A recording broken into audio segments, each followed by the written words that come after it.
안녕하세요. 한국에서 아기가 태어나면 새로운 가족의 거의 첫 번째 여정지가 어딘지 아세요? 바로 산후조리원입니다. 오늘은 바로 이 산후조리원에 대한 모든 것을 정말 속 시원하게 알려드리겠습니다. 보통 출산하면 바로 집으로 갈 것 같잖아요? 근데 한국에서는 대부분 그렇지 않습니다. 산모의 몸을 회복하고 또 갓 태어난 아기를 전문적으로 돌봐주는 곳, 바로 산후조리원으로 갑니다.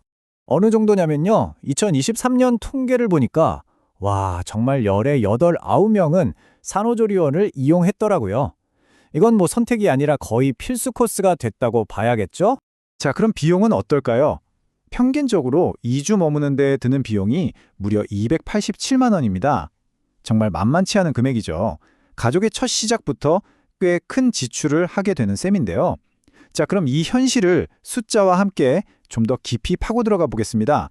네, 첫 번째로 숫자로 현실을 한번 짚어볼게요. 도대체 왜 산후조리원 선택이 이렇게 중요하고 또 신중해야 하는지, 그 비용과 부담이 어느 정도인지 데이터가 아주 명확하게 보여주고 있습니다. 자, 이 그래프 한번 보세요. 정말 놀랍지 않나요? 비용이 계속 오르고 있어요. 특히 최근 3년 사이에만 무려 18% 이상이 올랐습니다. 이게 그냥 물가 오르는 수준이 아니고요. 훨씬 가파르게 오르고 있다는 뜻이에요. 그러니 예비 부모님들 어깨가 더 무거워질 수밖에 없겠죠.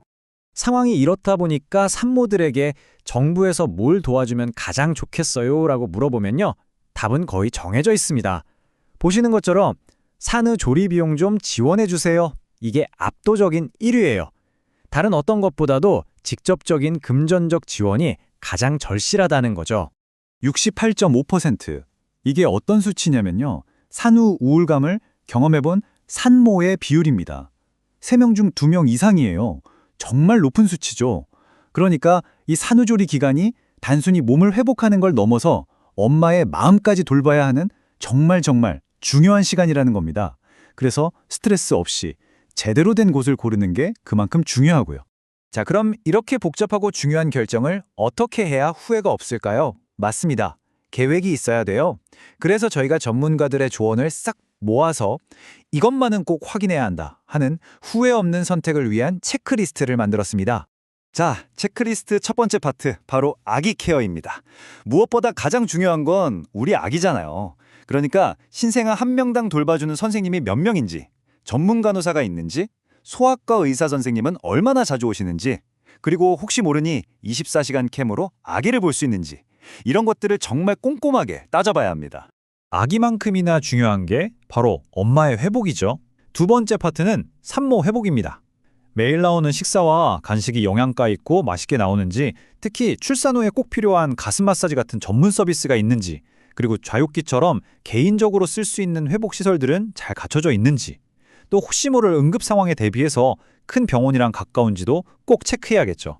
자, 이제 마지막으로 가장 현실적인 문제, 바로 시설과 비용입니다.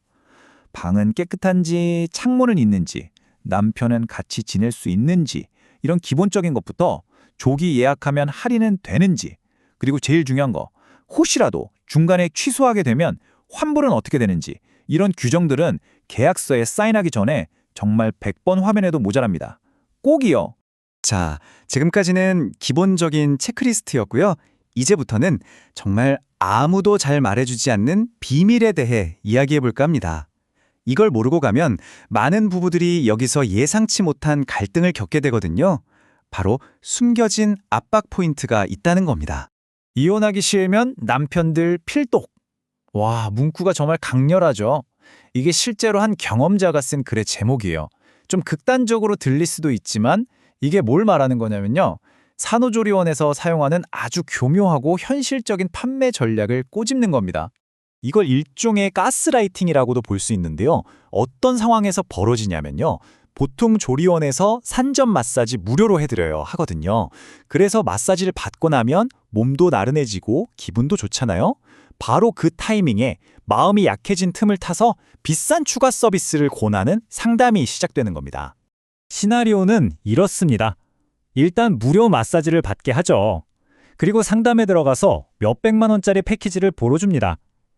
남편이 가격 때문에 조금 망설이는 눈치다? 그럼 바로 이런 말이 나오는 거예요. 에이, 다른 남편분들은 아내를 위해서 이 정도는 다 하시던데요? 좋은 남편이라면 당연히. 이런 식으로요. 그럼 남편 입장에서는 아내 눈치 보이고 괜히 죄책감 들고 이러지도 저러지도 못하는 상황에 빠지게 되는 거죠. 하지만 우리가 이걸 미리 알고 가면 당하지 않을 수 있습니다. 이 표를 한번 보세요. 이게 바로 현명한 대응법입니다. 상담사가 다른 아빠들은 다 해요 라고 압박하면 그건 저희가 둘이서 상의하고 결정할게요 라고 딱 잘라 말하는 거죠. 이거 필수예요 라고 하면 그럼 계약서상의 환불 규정은 어떻게 되죠? 라고 역으로 질문하고요. 지금 결정하세요 라고 하면 아니요, 저희는 예산도 생각해봐야 하니까 서두르지 않겠습니다 라고 단호하게 말하는 겁니다. 이렇게 부부가 한 팀이 되어서 미리 말을 맞춰가면 절대 휘둘리지 않을 수 있어요. 자, 그럼 좀 분위기를 바꿔서 아주 유용한 꿀팁 하나 알려드릴게요. 이걸로 수십만 원을 아낄 수 있습니다. 만약 여러분이 가려는 조리원이 서울에 있다? 그럼 서울페이를 받는지 꼭 한번 확인해 보세요. 이 서울사랑 상품권을 미리 사두면 할인을 받을 수 있는데 이걸로 결제하면 많게는 50만 원까지도 절약이 가능하거든요. 이거 정말 쏠쏠하겠죠? 네, 이제 마지막으로 정리를 해볼 시간입니다. 오늘 쭉 이야기 나눠보니까 어떠세요? 산후조리원을 고른다는 게 그냥 2주 동안 머물 방 하나 예약하는 게 아니라는 생각이 들지 않으세요? 맞습니다. 이건 우리 가족의 이야기, 그 첫 페이지를 어떻게 시작할지 설계하는 아주 중요한 일인 거죠. 그래서 오늘 이야기의 핵심 딱 4가지만 기억하시면 됩니다. 첫째, 이건 생각보다 큰 돈이 들어가는 일이라는 현실을 아는 것. 둘째, 그래서 꼼꼼한 체크리스트가 반드시 필요하다는 것. 셋째, 부부가 한 팀이 되어서 예상치 못한 상술에 대비할 것. 그리고 넷째, 아낄 수 있는 건 스마트하게 아끼는 꿀팁을 활용할 것. 이겁니다. 결국 가장 중요한 건 이 질문에 답하는 거라고 생각해요. 우리 가족의 완벽한 첫 시작은 어떤 모습일까? 이 질문에 대한 여러분만의 답을 찾는 과정, 그게 바로 최고의 산후조리원을 선택하는 길이 될 겁니다. 여러분의 그 첫 시작이 세상에서 가장 평온하고 행복하기를 바라겠습니다.